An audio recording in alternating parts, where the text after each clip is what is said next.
Hello viewers, সবাইকে স্বাগত জানাচ্ছি আজকের ভিডিওতে।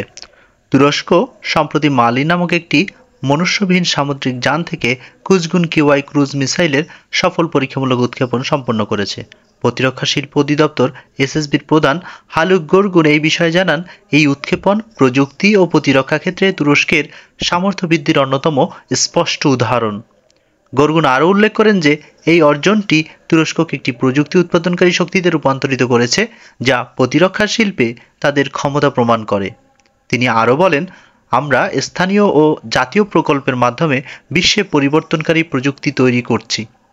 এর অনন্য সামর্থ্যের মাধ্যমে তুরস্ক প্রতিরক্ষা শিল্পে একটি শক্তিশালী দেশ হিসেবে পুনরায় আত্মপ্রকাশ করেছে। এই সফল উৎক্ষেপণ আসেলসান, শেফিন শিপইয়ার্ড এবং টুবিটাক্সেজের যৌথ প্রচেষ্টার ফসল। এই অর্জনটিকে তুরস্কের প্রতিরক্ষা খাতে একটি গুরুত্বপূর্ণ মাইলফলক হিসেবে দেখা হচ্ছে। গরগুন বলেন, আমরা বৃহত্তর লক্ষ্যগুলোর দিকে দৃঢ় পদক্ষেপে এগিয়ে যাচ্ছি। আমাদের দেশের নিরাপত্তা ও স্বাধীনতার জন্য একসাথে কাজ করছি। কুজগুন মিসাইলের বিভিন্ন সংস্করণ রয়েছে, যার মধ্যে কুজগুন কিওয়াই সবচেয়ে হালকা। এটি ৭৫ কিলোগ্রাম ওজনের এবং ১০ কিলোগ্রাম ওয়ারহেড নিয়ে লক্ষ্যবস্তুতে আঘাত হানতে পারে। এটি সর্বোচ্চ ৪০ কিলোমিটার পর্যন্ত দূরত্বে আঘাত হানতে সক্ষম এবং স্থল ও সমুদ্র উভয় প্ল্যাটফর্মে ব্যবহারের উপযোগী। এটি ড্রোন ও অন্যান্য আকারযানে যুক্ত করার পরিকল্পনাও রয়েছে।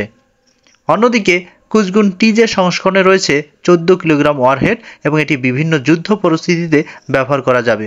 কুজগুন এসএস মিসাইলও ইতিমধ্যে পরীক্ষায় সফলভাবে উত্তীর্ণ হয়েছে, যা স্বল্প দূরত্বের লক্ষ্যবস্তুতে নিখুঁতভাবে আঘাত করতে সক্ষম। এই সবকিছু সম্মিলিত সাফল্য তুরস্কের প্রতিরক্ষা খাতে একটি বৈপ্লবিক পরিবর্তন আনতে সহায়ক হবে বলে মনে করা হচ্ছে।